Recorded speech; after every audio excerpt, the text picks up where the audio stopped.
अस्सलाम वालेकुम दोस्तों। उम्मीद है आप लोग सब खैरियत से होंगे। आज हम लोग पाकिस्तान स्टडीज़ का क्लास 9 का फेडरल पंजाब बोर्ड का लेक्चर नंबर 36 यानी लेक्चर नंबर 36 करने जा रहे हैं। और जो आज का उन्वान होगा वो मुस्लिम्स फैमिली लॉज ऑर्डिनेंस होगा, जो 1961 में यानी कि आलाई कवानीन यानी कि मुस्लिम फैमिली लॉज ऑर्डिनेंस 1961 आज हम लोग डिस्कस करेंगे। और ये थोड़ा इंटरेस्टिंग टॉपिक इसलिए है और इसको आप शुरू से आखिर तक देंगे ताकि आपको जो कवानीन है फैमिली के हिसाब से, ख़ानदान के कवानीन जो बनाए गए थे 1961 में अयूब ख़ान के दौर में, वो क्या थे और उसके आज भी थोड़े से मेजर पॉइंट्स आपके कवानीन में पाए जाते हैं। तो ये ज़रा इंटरेस्टिंग टॉपिक है, तो आप इसको शुरू से आखिर तक देखें। और इस टॉपिक को डिस्कस करने से पहले हम लोग ये देखेंगे हमने अपने लास्ट लेक्चर में यानी कि पिछले लेक्चर में क्या डिस्कस किया था। हमने बेसिक डेमोक्रेटिक सिस्टम यानी कि बुनियादी जमहूरियतों का निज़ाम 1951 में जो जनरल मोहम्मद अयूब ख़ान ने दिया था, हमने इसको डिस्कस किया था लोकल गवर्नमेंट के हिसाब से, जो आज जो मुशर्रफ के दौर में लोकल गवर्नमेंट 2000 कहलाता है। तो उसके थोड़े बहुत पॉइंट्स इसके अंदर डिस्कशन में हमने करे थे। अगर आपने इस लेक्चर को नहीं देखा है तो इस लेक्चर को देखने के बाद अगर आपको कोई चीज़ समझ ना आए तो हमारे ज़रूर शेयर करें। आज का टॉपिक बड़ा इंटरेस्टिंग टॉपिक इसलिए है क्योंकि आपने अगर नोट करा हो कि जनरल मोहम्मद अयूब ख़ान के दौर में एक मुस्लिम फैमिली लॉज ऑर्डिनेंस बनाई गया 1961 में, क्योंकि उस वक्त सबसे ज़्यादा जो मेजर ख़वातीनों को जो उनके राइट्स देने थे, उसके हिसाब से ये लॉ बड़ा करामत साबित हो रहा था। क्योंकि इसके जो कवानीन हैं, इसके जो आर्टिकल्स थे इस ऑर्डिनेंस के, उनमें बेशतर अगर देखा जाए तो सबसे पहला जो आर्टिकल है कि जितने भी मुस्लिम मैरिजेज़ हैं यानी कि जितनी भी शादियाँ हैं मुसलमानों के दरमियान, वो कंपलसरी यानी कि लाजमी रजिस्टर्ड करवाई जाएंगी यूनियन काउंसिल से। और यूनियन काउंसिल के बाद कोई भी अनवांटेड पॉलीगैमी जो भी आप लोग देख रहे हैं कि एक से ज़्यादा शादियां कोई कर रहा है, तो उसको अबॉलिश किया जाएगा जब उस वक्त तक कि जब तक कि आप अपनी जो मौजूदा बीवी हैं, जो मौजूद करंट वाइफ हैं, तो उनसे आप कंसेंट यानी कि लाजमी परमिशन लेने के बाद चेयरमैन के सामने, यूनियन काउंसिल के चेयरमैन के सामने आप ये तस्लीम करेंगे और फिर एज आ विटनेस के तौर पर फिर वही शख्स दूसरी मैरिज करने के काबिल है। तो यहाँ पर जो आप देख रहे होंगे तो उस वक्त के जो सबसे मेजर कवानीन में ये बात आ रही थी, तो उसमें ये सबसे अहम किरदार था, क्योंकि सबको पता था कि ये किरदार उसी वक्त निपट सकता है यानी कि उसी वक्त निभाया जा सकता है कि जब कम से कम रजामंदी हो पहली बीवी की।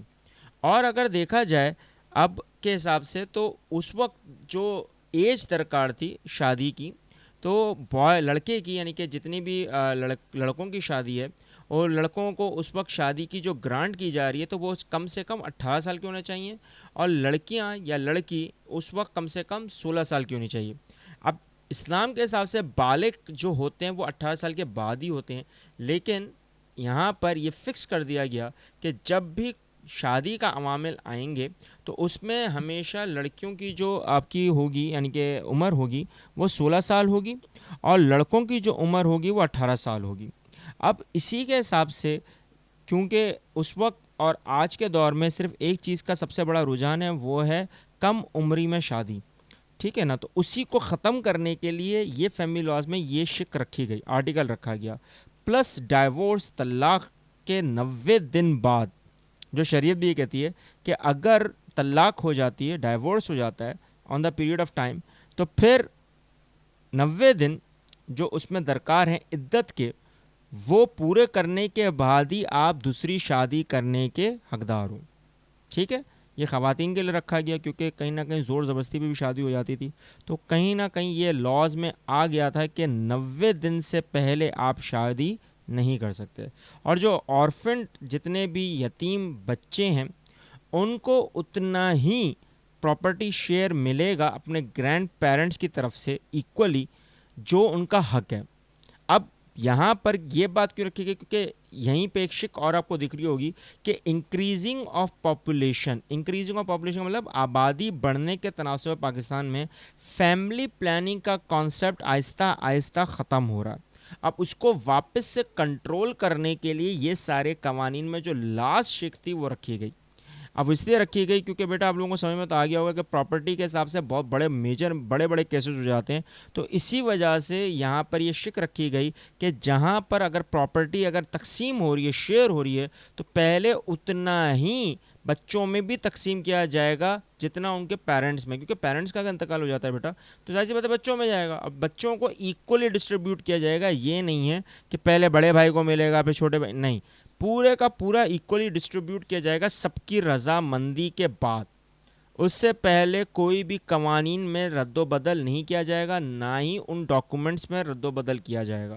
اب یہ ساری چیزیں ہمارے کو یہ بات سمجھ میں آ گئی تھی کہ یہاں پر بڑے بڑے ریلیجس اسکالرز نے اس آرڈیننس کو اپوز کیا. میں آپ کو بتا چکا ہوں وہی بالغ کی وجہ سے، پراپرٹیز کی وجہ سے. لیکن جب یہ آرڈیننس آگے چلتا رہا تو وہی بات جو علماؤں نے کہی تھی کہ یہ ساری اسلامی تعلیمات سے ہٹ کے چل رہا ہے، لیکن آگے چل کے میجورٹی آف پیپل نے اس کو ایکسیپٹ کیا، کیونکہ دور کے حساب سے یہ قوانین اس وقت کے پاکستان میں بالکل ٹھیک تھے.